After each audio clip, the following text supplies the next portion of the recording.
You're on. Hi everyone, I am here with a Bible reading. I didn't think I was going to be able to do this today. I tried to earlier and then I couldn't. I've been feeling sick ever since I came home from town yesterday. And I was hoping it'd be over today, but I was still sick. It's my stomach and I'm hurting with my hip and everything, but it's my stomach that's been bothering me all day. I felt fine until I had Taco Bell yesterday. And it just freaked me out. I'm hoping their lettuce ain't contaminated like McDonald's. I forgot to tell them no lettuce, and I had lettuce. And I've been sick ever since, and I'm hoping I didn't get sick from that lettuce. Because my aunt let her husband have some of the taco that she brought home, and he got sick. I hope that is not what it is. Hopefully I'll be feeling better tomorrow, but it was horrible earlier, so Sherman and I went and laid down for a while. I just got up, so I wanted to go ahead and get this done before I start feeling worse again. But yesterday, I colored some pictures, a lot of pictures for our book. And today I colored some earlier as well, because I didn't feel like doing anything else. But I skipped a few pages when I did the skull without knowing it. So I went back and taped them in there. I made this girl with a cat. Then I made this cool cat.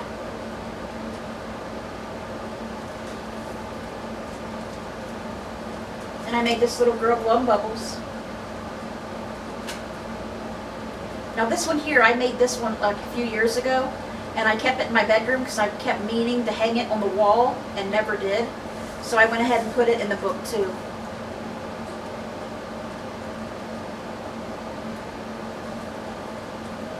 And let's see. Then I have this sugar skull. I got two more. I got this one. Two girls getting ready in their room. And then lastly for now, Sherm hasn't gotten them done yet, I did this kitty cat.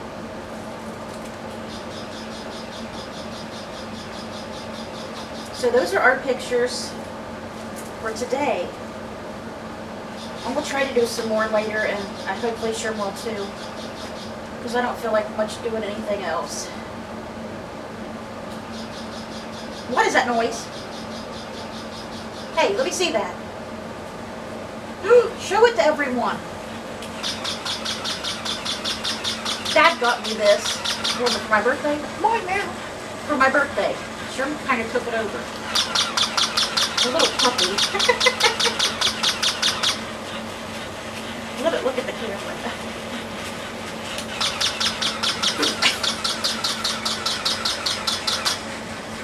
It's our little Dottie.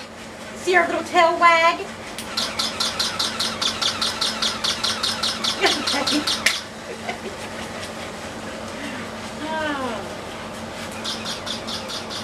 So if you hear that, that's the dog barking. Sherm's playing with it.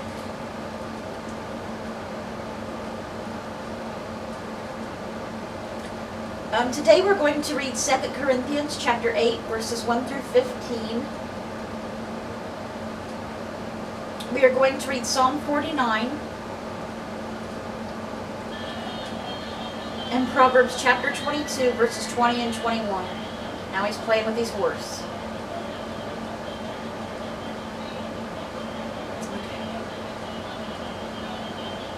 Bring him in. Let everybody see Marty. Look at that tail.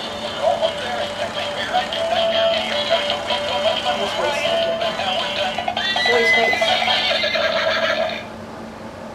Hey. How's he doing? Hi, my name is Marty. He ain't doing anything. This is Marty. This is Marty.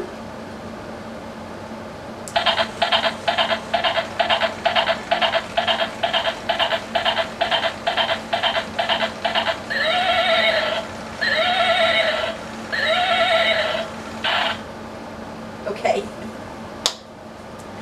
Is that all that you got? Is that all the toys you have now? No. Okay. Now you've seen a dog, you've seen a horse. let's get started with the Bible reading.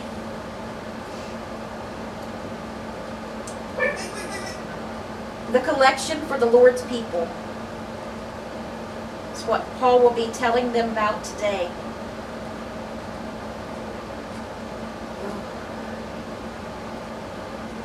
And now, brothers and sisters, we want you to know about the grace that God has given the Macedonian churches. In the midst of a very severe trial, their overflowing joy and their extreme poverty welled up in rich generosity. For I testify that they gave as much as they were able, and even beyond their ability. Entirely on their own, they urgently pleaded with us for the privilege of sharing in the service of the Lord's people.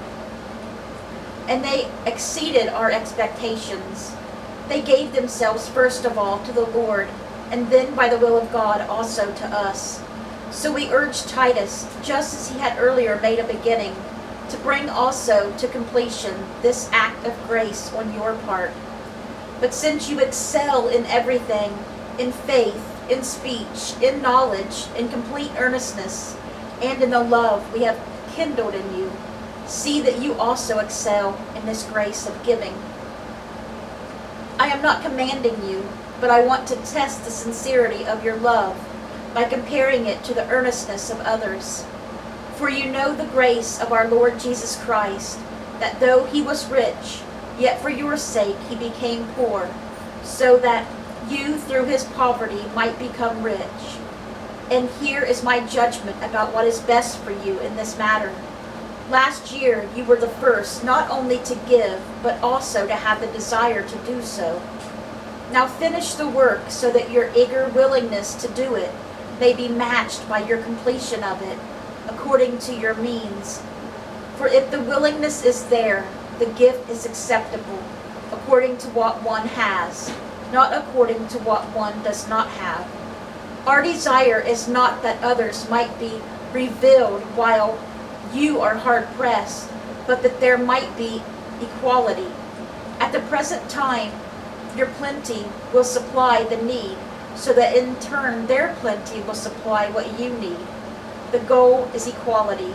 As it is written, the one who gathered much did not have too much, and the one who gathered little did not have too little. Because they took care of each other.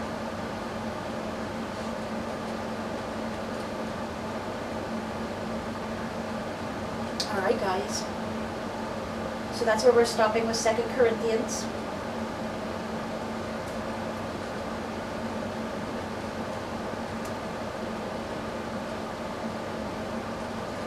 Psalm 49 for the director of music of the sons of Korah, a psalm. Hear this, all you peoples. Listen, all who live in this world, both low and high, rich and poor alike. My mouth will speak words of wisdom. The meditation of my heart will give you understanding. I will turn my ear to a proverb. With the harp I will expound my riddle. Why should I fear when evil days come, when wicked deceivers surround me, those who trust in their wealth and boast of their great riches? Because God is still with you guys. He never leaves. So why fear when evil comes around? Those who trust in their wealth and boast of their great riches, no one can redeem the life of another or give to God a ransom for them. The ransom for a life is costly. No payment is ever enough, so that they should live on forever and not see decay. For all can see that the wise die, that the foolish and the senseless also perish, leaving their wealth to others. No matter if you are rich or poor or what color you are, where you live, anything does not matter. We're all going to die. They can't save themselves with all the money in the world. Nobody can. If you had all the money in the world and all the power in the world, you still could not save your own life. God will take you when it's your time.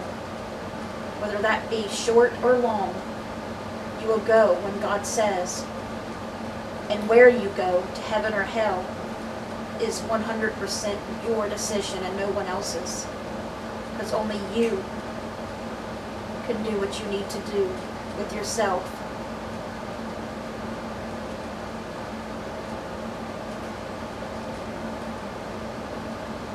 And the people that die, that are rich, they can't take their money with them.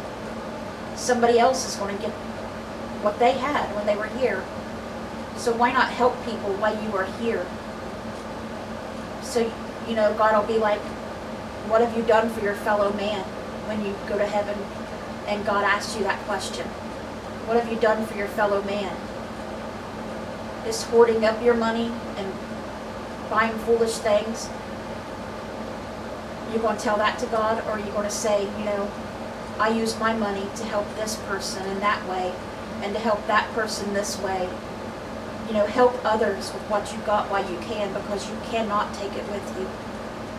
And the same is for the poor. Whatever you have, someone is always worse off than you are. Always. I may say, which I'm not going to say that because I'm very, very thankful for what I have. God has put us in a situation that's so much better than we were in, and I'm foreverly thankful and grateful.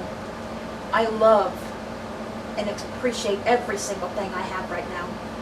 All my worldly possessions, I could get rid of them all right now and would not blink an eye.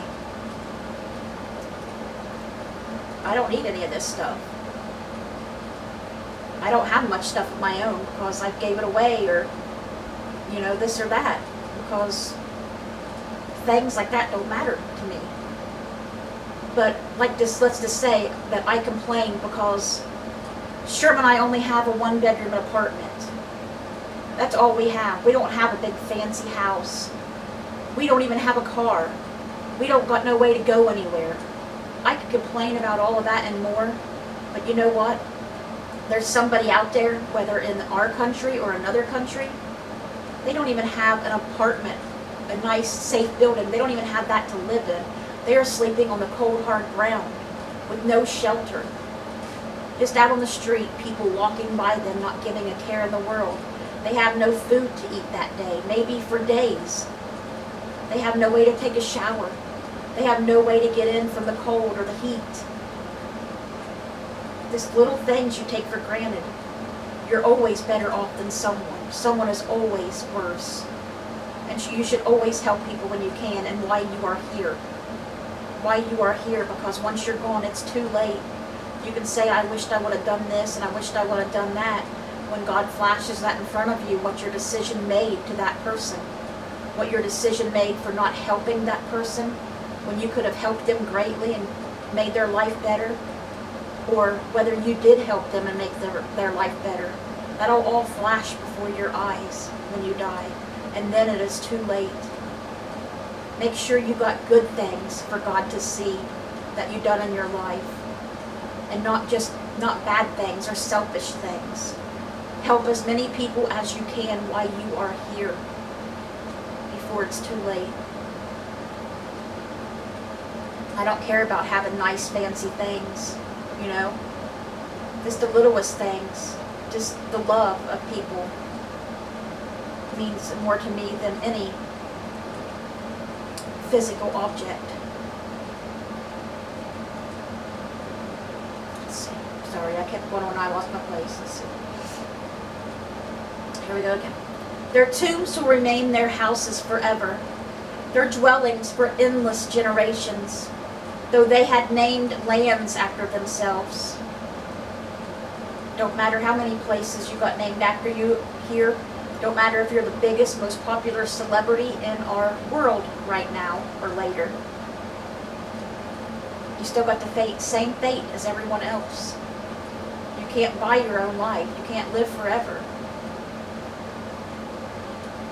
And so many celebrities, I just gotta say this, so many celebrities. They're a celebrity. They got millions of people, especially kids, depending on what kind of celebrity you are, looking up to you. They look up to you because you're a celebrity. You're on TV, you're on the radio, whatever. You got thousands of people, maybe millions, looking up to you. And a lot of them send bad messages, cussing, and talking about drugs, doing drugs, and it's a good thing, and having sex with just a bunch of random girls or men and just walking off. They talk about bad things like that. Look at all the people that look up to them that they're influencing to do these bad things. You got the power, and God has blessed you, or Satan for that matter, with the power to do these things. Do good for God with it, not good for Satan. When they talk about doing the pills and sleeping around with people and stuff, they're on Satan's side. They're making Satan happy doing that. They're doing his work. They're bringing more people to bad things. But like, if you get up there and you do good things and talk about people doing good things, like singing about helping one another, or talking about helping one another if you're on a show, this things, good things instead of bad things. You're on God's side. You're helping preach God's message and bring people to Him. Do you want to face God if you're a celebrity for doing good for others or doing bad for others? Because you will answer for it. And so many people are looking up to you and learning how to act from what you are saying. Some people just care about being popular and wealthy while they're here. But this is not eternal. When you die, that will be. Will you be with Satan or will you be with God? And how many others have you brought to that direction? You will see the lives you impacted one way or the other, whether it be good or bad. And how their lives could have been if you'd done it the other way, or would have been. People, despite their wealth, do not endure. They are like the beasts that perish. This is the fate of those who trust in themselves, and of their followers who prove their sayings. They are like sheep, and are destined to die. Death will be their shepherd, but the upright will prevail over them in the morning. Their forms will decay in the grave, far from their princely mansions. But God will redeem me from the realm of the dead. He will surely take me to Himself. Do not be overawed when others grow rich, when the splendor of their houses increases, for they will take nothing with them when they die. Their splendor will not descend with them, though while they live they count themselves blessed, and people praise you when you prosper. They will join those who have gone before them, who will never again see the light of life. People who have wealth but lack understanding are like the beasts that perish. So true. I feel so bad for what my mom is going through right now. She's got a very, very big chance of losing the place she's called home, and that she was supposed to get to buy, that she's been paying on for a few years now.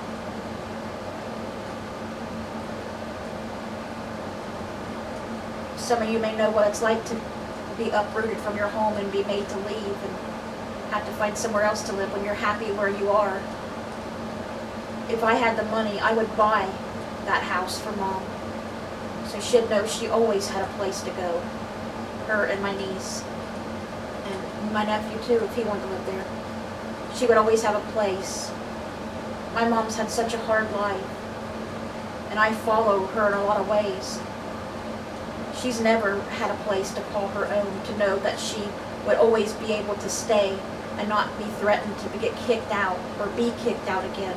She's always got a place and knows your grandkids always have a place if they need somewhere to go. Mom's never had that, and I wished so hard. I wished so hard I had money. If I had money, I would buy that place for Mom so she would finally, for once in her life, feel safe and secure, knowing she's always got a home. I know how scary that is. And we've been homeless before, Sherm and I. But we were thankful and blessed to have our vehicle to live in, to sleep in. And it was even in the winter time. But like I said, people are always worse off. Some don't even have a vehicle to sleep in. We wouldn't now if we got kicked out of here, because we don't have a vehicle. But I know what it's like, feeling like being in fear every day, like I know Mom is now, and always is, of having to get kicked out, having to lose your home, and where am I going to go now? And how long is it going to take before I get kicked out of this one?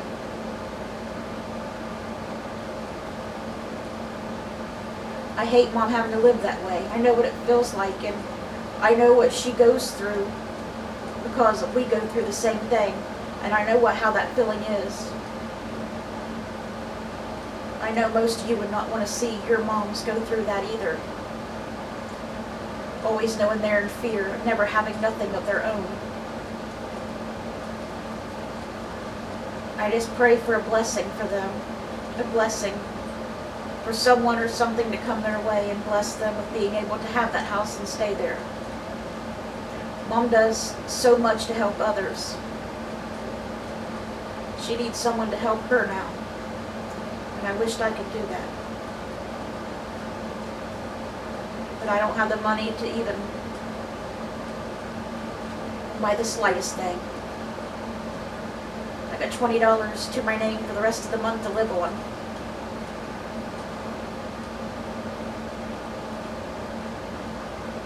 I'd give everything I had if it could give her that place, that house, and make her happy and know that she's safe. I'd give up my own life.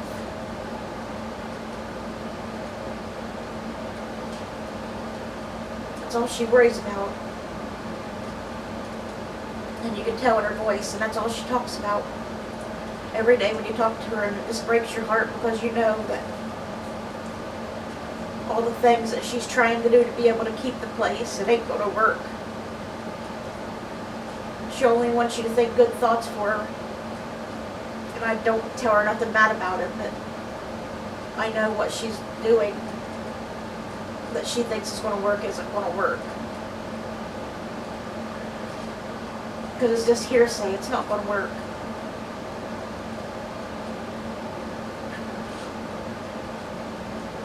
I'd just appreciate if you guys would please pray for my mom, Rhonda Karshner, that a miracle happens.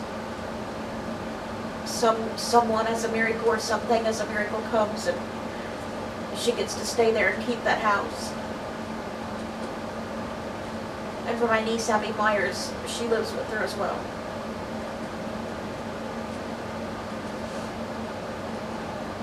I'm sorry.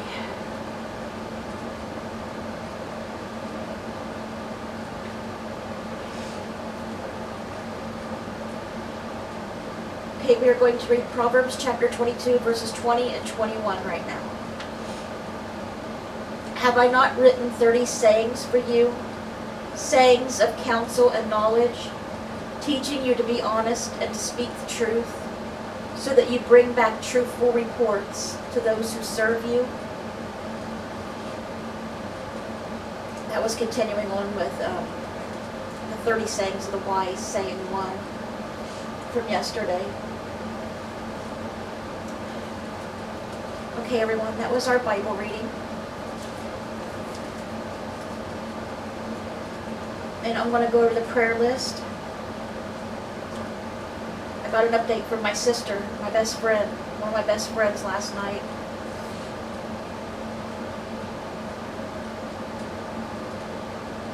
I've been asking you to pray for her brother, Lonnie Knowles Jr., Tater.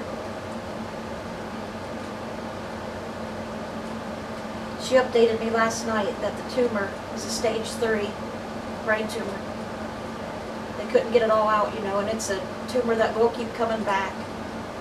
And it's a very rare type of tumor, they told them yesterday, and you can't do the radiation again. And now, the only thing they can do now is try this experimental drug so he can help others by him trying it. Hopefully one day. But we know it's all in God's hands. It don't matter what the doctor says, it's still in God's hands. God can make a miracle happen for Tater if he wants to. He can. family's been taking turns, staying, sitting with him and things. He's only a year or two older than I am. I'm 39, because we went to school together. His sister and I were the same age. We were in the same class. We were bestest of friends. So please pray hard for him and pray for his family, because they are all, I know, very, very upset. They do need a miracle. I told you about the miracle my mom needs, so I won't repeat their names again. Please pray for Michelle Watkins. She has a lot of health problems and is always in pain. Please pray for Linda Peoples. She's the one the forklift went through. I have not heard anything new about her. Please pray for Linda Thacker. She has dementia and stage 5 kidney failure. Zach Kirby. They said there's nothing more they can do for him for his cancer. It's spread through his body into his brain. But like always, only God knows. Please pray for Sherman Crabtree, my husband, for his arm. He's got to get a x-ray from the doctor done on his collarbone. And he's got to get an MRI done on his neck for the surgeon. And so many other tests, so many other appointments.